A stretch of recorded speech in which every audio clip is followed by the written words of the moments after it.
MP board कक्षा 10वीं वाले सभी विद्यार्थियों के लिए हाई स्कूल द्वितीय परीक्षा पेपर आ चुका है गणित विषय का। कई सारे विद्यार्थी कमेंट कर रहे थे कि गणित विषय का पेपर हमें बताइए। सभी छात्रों के लिए गणित विषय का ऐसा प्रश्न पत्र लेकर आया हूं जो कि 100% आपको परीक्षा में देखने को मिलेगा। मेरे द्वारा जो प्रश्न पत्र आपको बताए जा रहे हैं माय डियर फ्रेंड्स, आपको सेट ए से लेके सेट ए, सेट बी, सी और डी यानी कि 4 सेट पेपर आपको बताए जाएंगे। तो आप सभी छात्र इन प्रश्नों को अच्छे से याद करें जिससे कि आपकी तैयारी मजबूत हो सके। जितने विद्यार्थी वीडियो को देख रहे हैं समस्त विद्यार्थी चैनल को सब्सक्राइब जरूर करके रखिएगा और किसी प्रकार से डाउट आता है तो कमेंट बॉक्स में आप पूछ सकते हैं। आइए शुरुआत करते हैं हमारे प्रश्नों से जो आपको परीक्षा में दिए जाएंगे, साथ में ये प्रश्न आपसे पूछे भी जाएंगे। क्वेश्चन नंबर फर्स्ट आपसे पूछा गया है, आप देख सकते हैं यहाँ पर सही विकल्प में 12 और 15 का जो हाईएस्ट कॉमन फैक्टर होता है वह कितना होता है। क्वेश्चन पूछा गया है, ऑप्शन दिए जाएंगे 3, 4, 10 या फिर 5। इसमें आपका जो सही आंसर होगा 3 सही आंसर होगा। 12 और 15 का जो हाईएस्ट कॉमन फैक्टर है वो होता है 3, तो 3 आपको ध्यान रखना है। द्विघात बहुपद ax² + bx + c का आलेख होता है, तो जो आलेख होता है वो किस प्रकार का आलेख होता है ऐसा आपसे पूछा गया है, तो ध्यान रखना है वो होता है परवलयकार। ठीक है, तो परवलयकार आपको करेक्ट आंसर के रूप में याद रख कर जाना है। चैनल पर जितने विद्यार्थी नए हमारे साथ जुड़े हुए हैं समस्त विद्यार्थी चैनल को सब्सक्राइब जरूर करके रखें, जितने भी विद्यार्थी वीडियो को देख रहे हैं। समांतर श्रेणी यानी कि अर्थमेटिक प्रोग्रेशन 12, 7, 2, -3 का जो सर्वांतर होता है वह सर्वांतर क्या होगा, तो इसमें आपको ध्यान रखना है -5 इसका सर्वांतर होगा, तो इसमें आपको -5 ध्यान रखना है। अगला प्रश्न आएगा परीक्षा में, आप देख सकते हैं क्वेश्चन पूछा गया है कि बिंदु 8 और 6, 0, 0 के बीच की जो दूरी होती है वह कितनी होती है, तो इसमें आपको ध्यान रखना है 10। कितनी होती है? 10 आपको ध्यान रखना है। बढ़ेंगे अगले क्वेश्चन की ओर। अगला क्वेश्चन आप देख सकते हैं, रैखिक समीकरण युग्म a1x + b1y + c1 = 0 तथा a2x + b2y + c2 = 0 के अनंतता अनेक हल होने की जो शर्त होती है वह क्या होती है, तो इसमें आपका जो सही आंसर होगा वो क्या हो जाएगा, a1/a2 = b1/b2 = c1/c2। अगला क्वेश्चन दिया गया है, आप देख सकते हैं, यदि द्विघात समीकरण ax² + bx + c = 0 के मूल समान हो तो समीकरण के विविक्तिकर का मान क्या होगा, तो इसका मान हो जाएगा 0। ठीक है, तो यहाँ पर आपको 0 लिखना है। ठीक है, जितने विद्यार्थी वीडियो को देख रहे हैं सभी बच्चे वीडियो को लाइक जरूर करें और चैनल पर नए हैं चैनल को सब्सक्राइब करके रखना है। सभी बच्चों को इन प्रश्नों को याद जरूर करना है क्योंकि ये प्रश्न आपकी परीक्षा में आएंगे। अगला है, एक बहुपद जिसकी घात 3 है वह बहुपद कहलाता है, तो हम उसे त्रिघात बहुपद कहते हैं। यहाँ पर आप लिखेंगे त्रिघात। कर्णी 3 एक संख्या है, तो कर्णी 3 कैसी संख्या है, तो इसमें आपको ध्यान रखना है अपरिमेयी संख्या है, अपरिमेयी। ठीक है, तो अपरिमेयी संख्या आपको लिखना है। यदि AP का प्रथम पद A एवं सर्वांतर D हो तो nवां पद क्या होगा, तो nवां पद हो जाएगा A + n-1 D।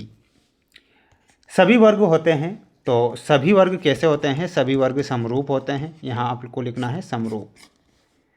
समीकरण x - 3 x + 4 = 0 के मूल हैं, तो इसके मूल क्या होंगे, इसमें आपको लिखना है 3 और -4 इसके मूल होंगे, -4।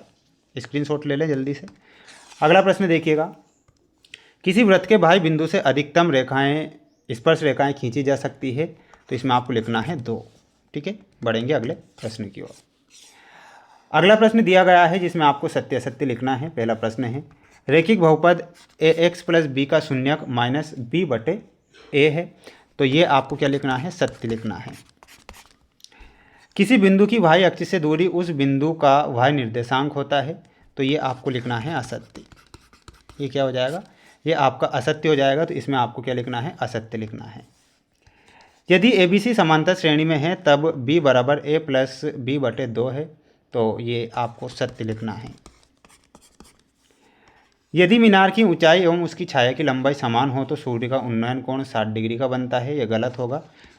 सूर्य का उन्नयन कोण 45 डिग्री का बनेगा, ना कि 60 डिग्री का, इसलिए आप इसमें असत्य के रूप में लिखेंगे। बढ़ेंगे हमारे अगले प्रश्न की ओर। सभी बच्चों को इन प्रश्नों को याद कर ही लेना है क्योंकि आपकी ये द्वितीय परीक्षा का पूरा पेपर है। यदि 2 वृत्तों की त्रिज्याएं समान हो तो वे सर्वांग सम होते हैं, ये आपको सत्य लिखना है।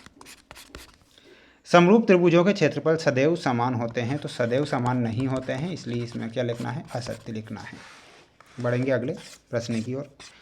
अगला क्वेश्चन है आपकी स्क्रीन के सामने, जिसमें आपको ये जोड़ी दी गई है। आप सब बच्चे जोड़ी को ध्यान से देखें, क्योंकि ये जोड़ी आपकी परीक्षा में आएगी और अच्छे से याद जरूर कर लेना है।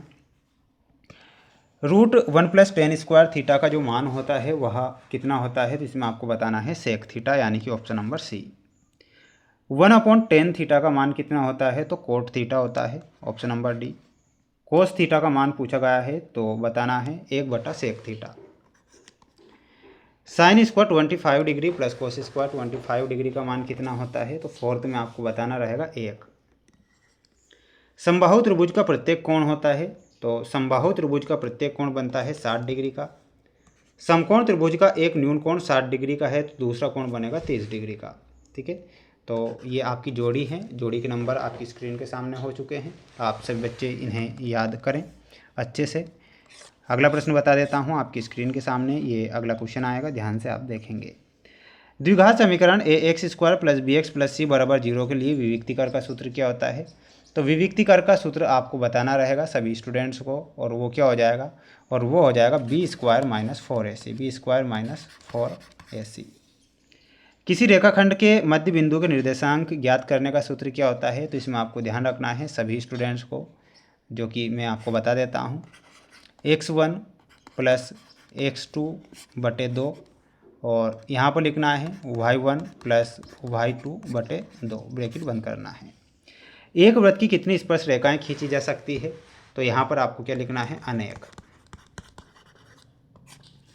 बिंदु P23 की x अक्ष से दूरी बताना है, तो इसमें आपको लिखना है 3 इकाई।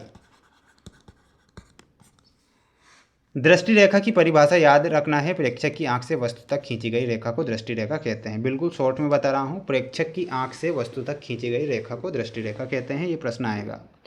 वृत्त के स्पर्श बिंदु की परिभाषा भी आएगी परीक्षा में। वह बिंदु जहाँ स्पर्श रेखा वृत्त को स्पर्श करती है, वह बिंदु जहाँ स्पर्श रेखा वृत्त को स्पर्श करती है, ये आपको ध्यान रखना है। इसके बाद देखिएगा सभी छात्र, ये आपकी स्क्रीन के सामने 2 नंबर में क्वेश्चन है। आपको LCM SCF वाले क्वेश्चन याद करके जाना है, यानी कि LCM SCF निकालना आना चाहिए आपको, है ना। अंक गणित की आधारभूत प्रमेय का कथन भी आपको याद करना है। ठीक है, ये हमारा दूसरा सेट B रहेगा आपकी स्क्रीन के सामने। आप समस्त विद्यार्थी देख पा रहे होंगे, ये सेट B है, जिसमें आपको मेरे द्वारा मोस्ट प्रश्न बताए जा रहे हैं सेट D तक, और 6 से 23 तक के क्वेश्चन भी हमारे द्वारा बताए जाएंगे सभी बच्चों को नेक्स्ट पार्ट में। चैनल को सब्सक्राइब जरूर करके रखें, बने रहें हमारे साथ। मिलते हैं नेक्स्ट वीडियो में। जय हिंद।